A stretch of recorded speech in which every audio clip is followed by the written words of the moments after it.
All right, welcome back. It was decisive. Argentinian's President Javier Milei saw his party strike a landslide blow in Sunday's midterm elections. His party won 41% of the vote and took 13 of 24 Senate seats, 64 of 127 lower house seats. Those were the ones that were contested. It all adds up to a pretty solid victory. Now, before these elections, his party had just 7 Senate seats and 37 seats in the lower house, right? That meant his austerity program of spending cuts and some reforms faced some pretty big obstacles. Remember, Elon Musk got the chainsaw idea from Milei. I think this victory is two-pronged, though. Firstly, the U.S. needed to have like-minded allies in that region. This victory checks that box, especially in the middle of a spreading Chinese communist influence, right?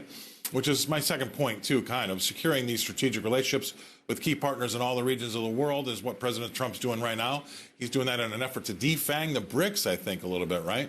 I'm sure my next guest will have a few views on this. Please welcome into the show Ms. Rebecca Walser. Rebecca, thanks for being on. Happy Monday to you.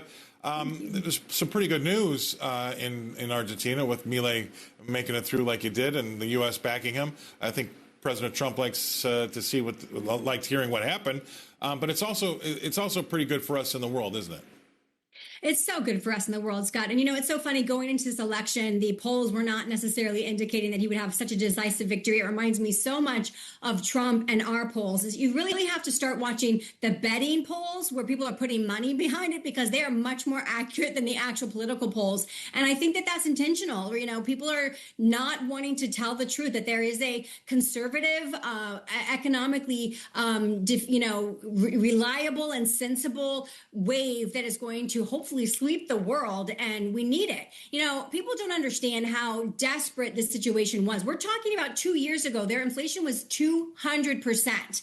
With these austerity measures, he's been able to get that down from 200 to 32%. Now, it's still outrageous, but it just tells you what can happen when the government really gets serious about cutting spending. And Scott, the problem is that they didn't expect him to have this mandate. They expected to be being able to push against him. It reminds me a lot of Trump's first term where he was, obfuscated and blocked at every turn. And finally, this time we're getting the Supreme Court. We're getting these leftist judges that are doing these nationwide mandates. We're knocking that down. We're knocking down these obstacles. We have, a decent ability in Congress to get things through by just basically making the common sense message to the American public. And this is exactly what Milei and his party did in Argentina. They said, hey, we have to do this. We cannot sustain our country with these crazy inflation and debt and spending levels. And even the IMF said, hey, we'll be willing to help you, but you've got to put some austerity measures in.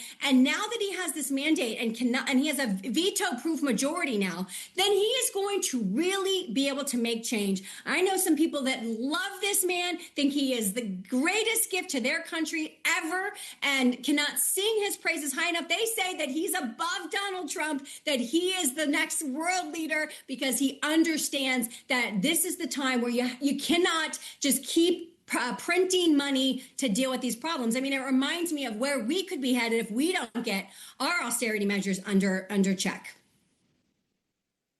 I was just going to go there. You read my mind, because in August, we went through $37 trillion, our national debt.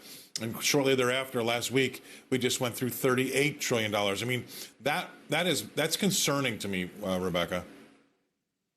I mean, there are no words. I mean, I don't think until we get, an economic reality by that comes to, the chickens come home to roost, as they say, until Americans see that we could be, this is the problem, Scott, because we are the world's reserve currency, we are able to export our inflation to the rest of the world. They have to buy our dollars. They have to keep buying more, and we can keep as much of our stable prices as possible because we're the global reserve standard. Now, if you look at our Forex numbers, the dollar keeps dropping and dropping and dropping. And obviously, as we move away from unipolarity to multipolarity and really having the West and the East kind of in divided camps, China's Belt and Road Initiative is very similar to the IMF model. They basically go in, I believe there's 100 and over 120 countries that China has made critical infrastructure projects in, that now those countries are beholden to China. Very strategic, very IMF death-ish only on the east side of the world. And we have to realize this. We are not going to be able to continue to export our inflation by foreign countries continuing to buy our dollar indefinitely. The petrodollar is ending. We see a lot of things happening with liquid nitrified gas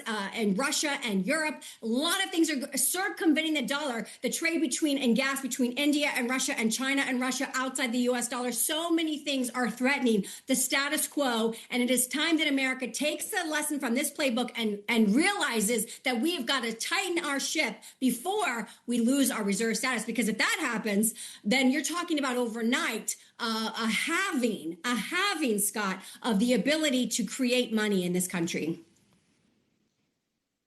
Well, and you're so right. And what the big picture is that we need to be able to export that inflation. We need to be able to have inflation because we're going to have to inflate our way out of our problems, right? We're going to have to inflate our way out of our debt. And if we can't inflate our way out of our debt, there isn't really another alternative.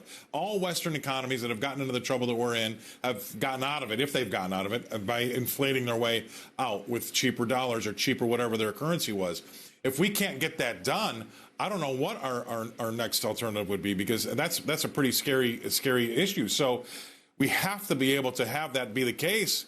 And that's got to be sooner rather than later, because I say it all the time, we can put into place austerity measures that won't hurt as bad that if Mr. Market has to put in the austerity measures. Because if Mr. Market puts them in for us, that's the bond market, and he's going to make it hurt. I mean, it will be the most painful economic event since the fall of Rome and it self-imploded. I mean, there's so many parallels between the United States and the fall of the Roman Empire. It's alarmingly scary. And, the only thing I can think is that we are really in a global macroeconomic transition. We are really moving away from the fiat fractional reserve currency system onto the blockchain, and the Genius Act and stable coins and the one-to-one reserve ratio. Even Trump, True Social, tweeted out on X, saw it too this past week, about maybe we'll pay off the U.S. debt with stablecoin. So there is things afoot, Scott, that changes the way we operate now. Absolutely. Great stuff as usual, Rebecca. Always love having you on. Got a big fan base here at RFD TV. Thank you for coming on the show. Can't wait to see you again next week.